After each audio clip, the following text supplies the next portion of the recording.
الحمد لله رب العالمين، والصلاة والسلام على سيد الأنبياء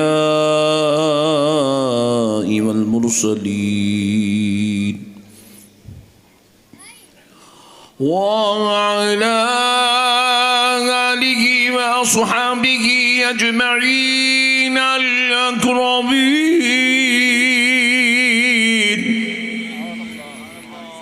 أشهد أن لا إله إلا الله وحده لا شريك له، وأشهد أن سيدنا ونبينا ومولانا محمدا عبده ورسوله.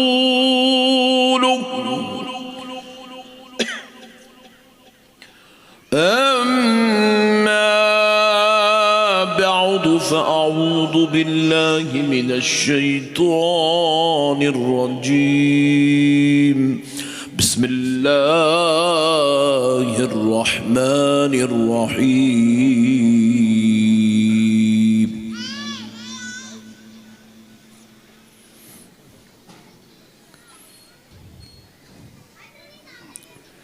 يا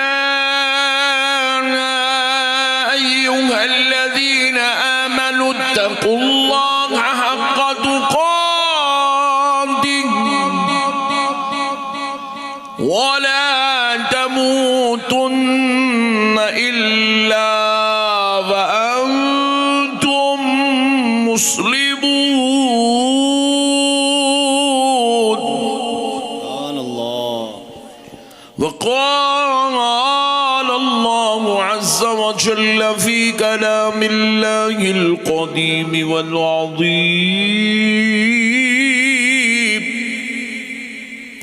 يا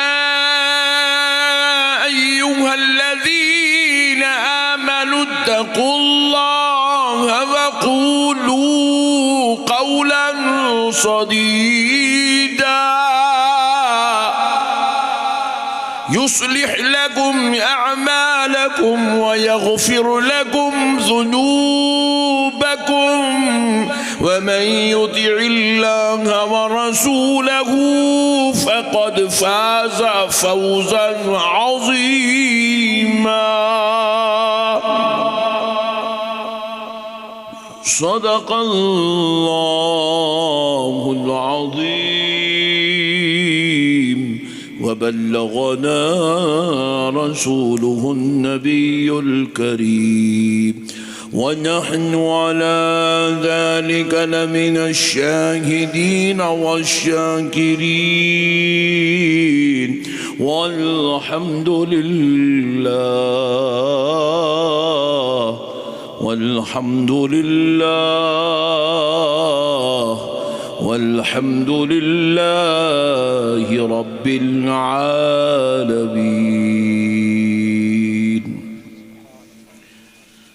محترم سامعین کرام، معزز بزرگ حضرات اور نوجوان ساتھیوں، اسٹیج پر جلوہ افروز جلیل القدر علماء کرام، دانشوران قوم و ملت، محبان اہل سنت، غلامان غوث اعظم و غلامان غریب نواز، یہ اللہ رب العزت کا بہت بڑا احسان عظیم ہے، اس کے پیارے حبیب علیہ السلام کی لطف و عنایت ہے کہ آج ہمارے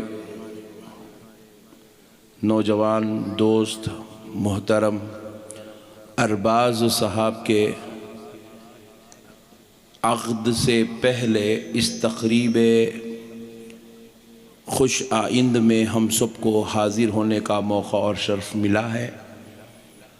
نوجوان نے اپنی شادی سے پہلے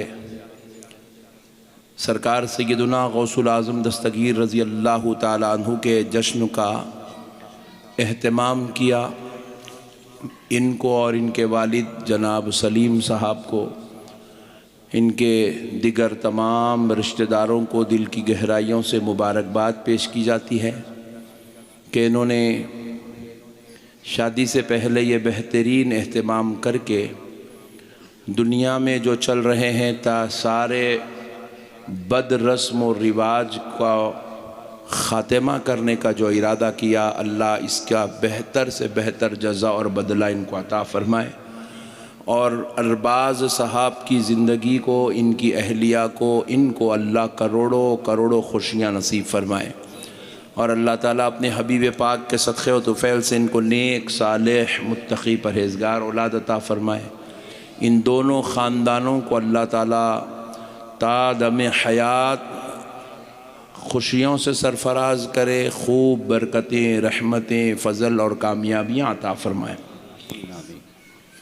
آپ لوگوں کی بھی شادی ہوئی تو آپ لوگوں بھی ایسی ہی کرو، وہ باجے لے کے نکو ناچو روڈوں پہ، کیونکہ مسلمان ناچنے کو پیدا نہیں ہوا، مسلمان گانے کے لیے پیدا نہیں ہوا، مسلمان شور شرابے کے لیے، آوارہ گردی کرنے کے لیے، عاشقی کرنے کے لیے، ڈیٹوں پہ جانے کے لیے پیدا نہیں ہوا، مسلمان اللہ کی عبادت کے لیے پیدا ہوا۔ سبحان اللہ۔ پورے نوجوانہ بیٹھے ہوئے اور ایسے لوگاں بیٹھے ہوئے جس میں 90% لوگوں کی ابھی شادی نہیں ہوئی، نہیں؟ انشاءاللہ آپ کی بھی شادی ہوں گی تو آپ بھی انشاءاللہ اچھے کام کریں گے انشاءاللہ۔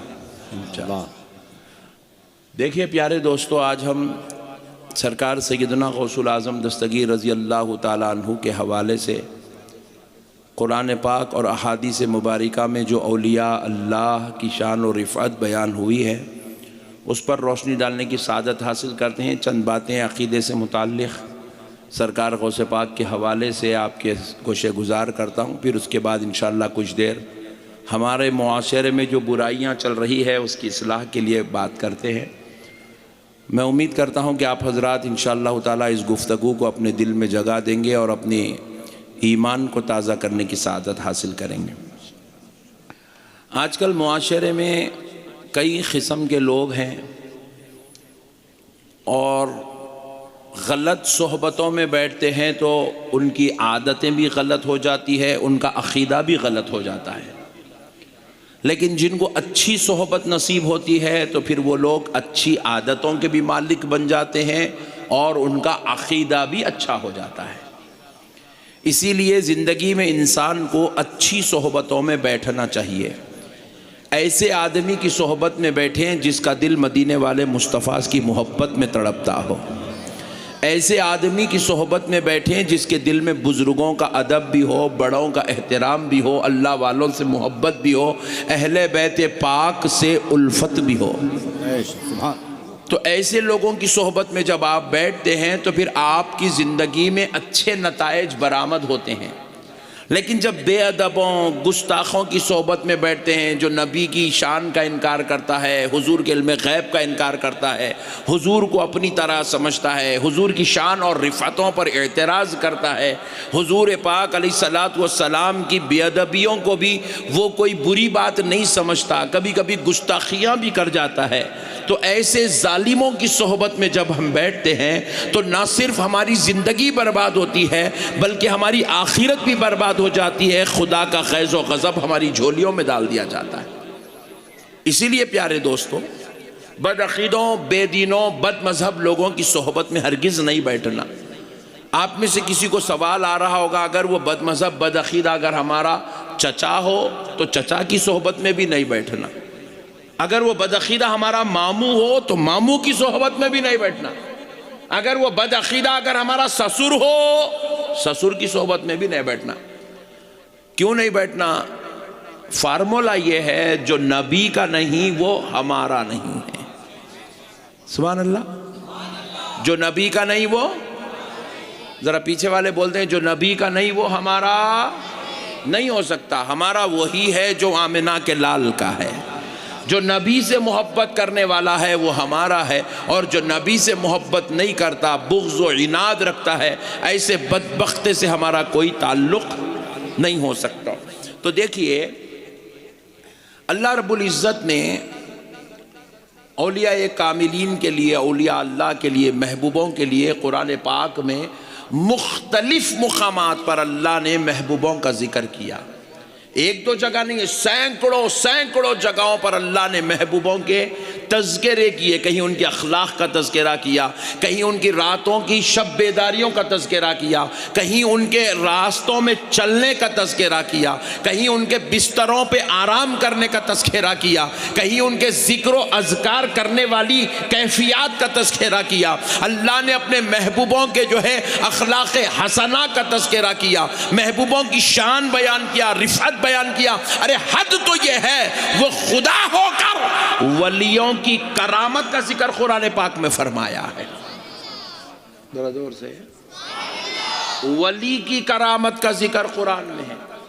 اولیاء اپنے بیٹوں کو کیا نصیحت کرتے تھے؟ اللہ نے وہ بیٹوں کی نصیحت کرنے کا ذکر قرآن میں فرمایا کہ میرا ولی اپنے بیٹے سے یوں کہا کرتا تھا. میرے پیارے دوستو، اللہ تعالیٰ خدا ہو کر وہ اپنے محبوب بندوں کی ایک ایک اداؤں کا ذکر، ان کی شان کا ذکر، ان کی رفعتوں کا ذکر، ان کی عظمتوں کا ذکر قرآن پاک میں کر رہا ہے. اب دیکھیے حضرت مریم یہ کون ہے؟ اللہ کی ولیہ ہے. سبحان اللہ. کون ہے ولی؟ اللہ کی ولیہ. ذرا زور سے ولی ہے. پورے ہم لوگ سننی چاہیے نہیں، بازو والے بھی جو ہے نہیں بول سکتے کہ یہ نبی ہے بلکہ یہ پیغمبر ہے بلکہ نہیں بول سکتے، اور ولیہ نہیں ہے بلکہ بھی نہیں بول سکتے، کیونکہ اللہ نے کسی عورت کو نبی یا پیغمبر نہیں بنایا. کسی عورت کو اللہ نے نبی یا پیغمبر نہیں بنایا. اللہ نے حضرت مریم کو کیا بنایا؟ اپنی ولیہ بنایا. اللہ کی نیک بندی، محبوب بندی تھی. اب حضرت مریم ذرا غور کر کے دیکھیے، ولیوں کا ذکر اللہ نے قرآن میں کئی شان سے کیا، وہ میں آپ کو بتانا چاہتا ہوں.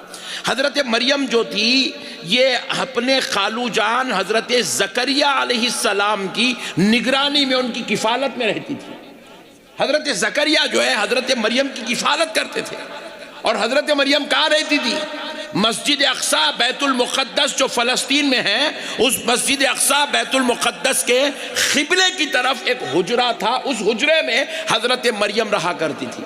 اور حضرت زکریا حضرت مریم کے لیے اپنی کفالت کر، آپ ان کی کفالت فرماتے تھے. ان کے کھانے پینے کا، رہن سہن کا، کپڑے کا، ہر چیز کا انتظام حضرت زکریا علیہ السلام کرتے تھے. تو اب حضرت زکریا علیہ السلام کیونکہ اللہ کے پیغمبر ہیں، قوم کے نبی ہیں، اللہ رب العزت نے حضرت زکریا علیہ السلام کو حکم دیا کہ زکریا فلاں مقام پر جاؤ، ان کا مسئلہ حل کرو. اور ادھر حضرت مریم حضرت زکریا کی کفالت میں ہے، اور حضرت مریم کے حجرے میں کسی دوسرے مرد کو جانے کی اجازت نہیں تھی.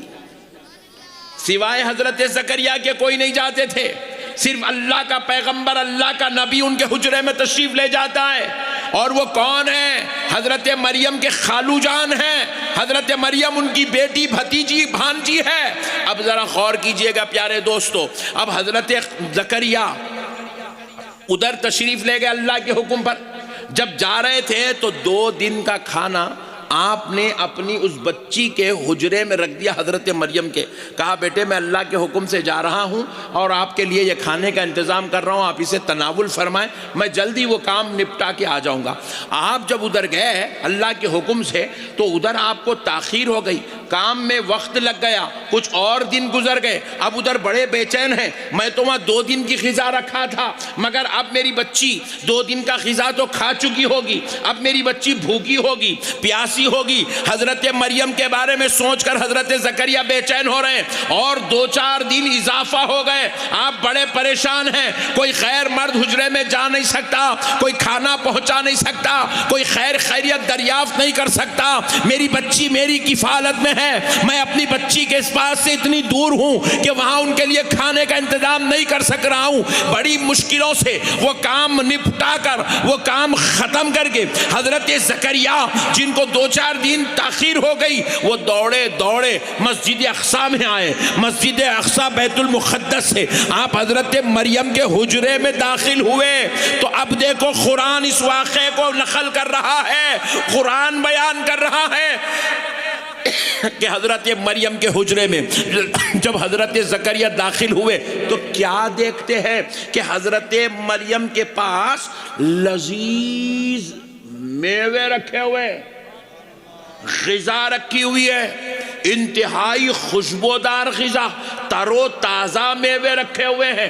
حضرت زکریا جیسے ہی دیکھے، حضرت زکریا حضرت مریم سے پوچھنے لگے، قال یا مریم ان لکی ھذا، کیا پوچھ رہے ہیں؟ اللہ قرآن میں بیان کر رہا۔ سبحان اللہ سبحان اللہ۔ اگر اللہ کو ولیوں سے نبیوں سے محبت اور تعلق نہیں ہے تو وہ کیا بات ہو رہی؟ اللہ قرآن میں کئی کو بیان کر رہا۔ کیا بات ہے، کیا سبحان اللہ۔ لوگ بولتے نہیں ولیوں کو نہیں جانا، اجمیر نہیں جانا، نہیں جانا، حولا ہو گیا تو دیوانے قرآن پڑھائی چ نہیں۔ کیا بات، قرآن نام کیا ہے؟ محبوبوں کے تذکروں کا نام قرآن ہے۔ سبحان اللہ سبحان اللہ۔ حق۔ حضرت زکریا پوچھ رہے ہیں، قال یا مریم ان لکی ھذا، اے مریم یہ لذیذ خوشبودار تر و تازہ غذائیں تمہارے پاس کہاں سے آئی؟ کیا بات، کہاں سے آئے؟ اب سنو حضرت مریم کا جواب، یہ اللہ کے پیغمبر کا سوال تھا۔ اب حضرت مریم کیا جواب دے رہے ہیں ذرا سنو، اور سن کے اللہ کے واسطے کل کے درگاہ کو جانا شروع کرو، کیونکہ قرآن بیان کر رہا ہے ولی کون ہوتا ہے، ولی کی شان کیا ہوتی ہے۔ حضرت مریم بھوکی ہے، حضرت زکریا کھانے کا انتظام کرنے والے ہیں، لیکن 2-4 دن تاخیر ہو گئی تو اب حضرت مریم بھوکی رہنا تھا، پیاسی رہنا تھا، بھوک سے تڑپنا تھا، مجبور ہونا تھا۔ لیکن اللہ کی قسم اللہ بتا رہا ہے، اللہ کے ولیوں کو اللہ کبھی مجبور ہونے نہیں دیتا، کبھی ان کو جو ہے اللہ تعالیٰ کسی کا محتاج، کسی کے ٹکڑوں پر پلنے نہیں دیتا۔ اگر زکریا کو تاخیر ہو رہی ہے تو اللہ نے ولی کو کسی اور کا محتاج نہیں بنایا، بلکہ اللہ کہہ رہا ہے اللہ کیا کیا؟ حضرت مریم بیان کر رہی ہیں، حضرت مریم کہتی ہیں قالت هو من عند اللہ، سبحان اللہ۔ حضرت مریم کہہ رہے ہیں یہ تر و تازہ خوشبودار لذیذ غذا اور میوے یہ اللہ کے پاس سے آئے ہیں۔ سبحان اللہ سبحان اللہ سبحان کہاں سے آئے؟ جنت سے، جنت سے۔ جنت سے، سبحان اللہ ہم سبحان اللہ۔ بھوکے رہے تو کوئی بھی کھانا نہیں لاتے، محبوب بھوکا ہوا تو جنت سے غذا آتی۔ کیا بات ہے، سبحان اللہ سبحان اللہ۔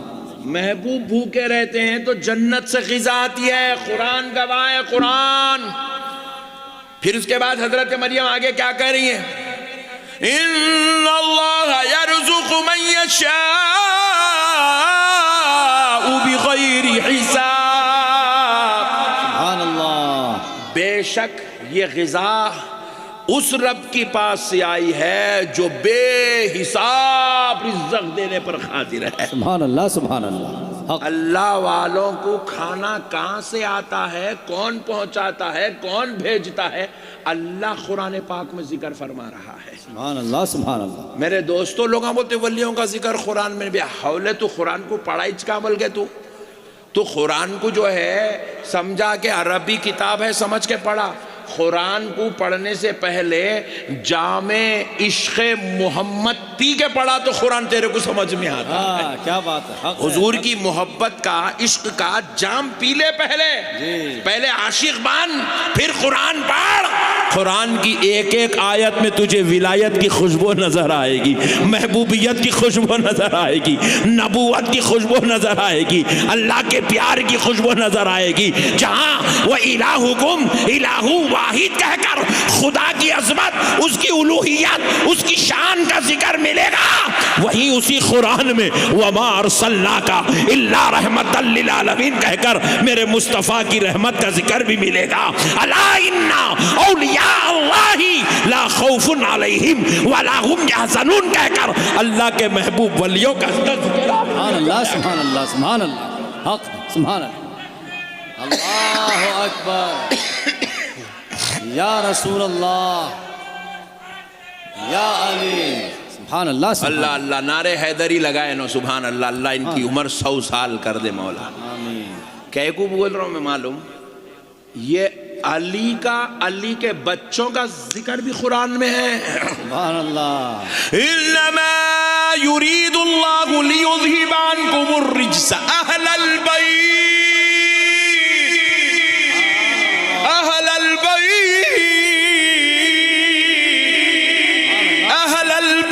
ويطهركم تطهيرا سبحان اللہ اہل سبحان اللہ بیت کا ذکر بھی قرآن میں ہے حق حق ان سے محبت کرنے کا ذکر بھی قرآن حق میں ہے، ہے بے شک۔ اولیاء کا ذکر بھی قرآن میں ہے ولیوں کا ذکر بھی قرآن میں ہے اللہ تعالیٰ اچھا ان کا ذکر کرا تو خالی ایسا نہیں شان سے ذکر کر رہا ہے لوگوں خبردار تمہارے لیے جنت سے خزاں نہیں اترتی مگر میری ولیہ بھوکی رہ جائے تو جنت سے خزاں اتاری جاتی ہے اللہ سبحان اللہ شان بتا رہا ہے اللہ ولیوں کا مقام بتا رہا ہے اللہ سبحان اللہ سبحان اللہ ولیوں کا مقام بتا رہا ہے اللہ ولیوں کی یہ شان ہے حق۔ محبوبوں کی یہ شان ہے بندے تو سب پیدا ہوئے دنیا میں سبحان اللہ سبحان اللہ بندے تو سب پیدا ہوئے سب ناپاک ہو کے پیدا ہوئے دیکھو پسینہ جا رہا ہے کسی کے اوپر چھنک دیا تو پورے جلسے میں اٹھ لیتے مردہ نکال دیتا انہیں نقش بندی صاحب خطرناک ہے تم پسینہ چھنکتا نہیں ہمارے جسموں سے پسینے نکلتے ہیں ہمارے جسموں سے تھوک نکلتے ہیں بلغم نکلتے ہیں میل کچیل ہمارے اوپر آتا ہے اللہ کہہ رہا ہے میرے بندو کتنے 2 25 50 سے نہیں آمنہ کے لال کے زمانے سے لے کے قیامت تک پیدا ہونے والے ہر بندوں سے اللہ مخاطب ہو رہا ہے سبحان اللہ اے میرے بندو خبردار تم کو میل کچیل بھی آتا ہے تم پہ ناپاکی بھی آتی ہے تمہارے جسم بھی ناپاک ہوتے ہیں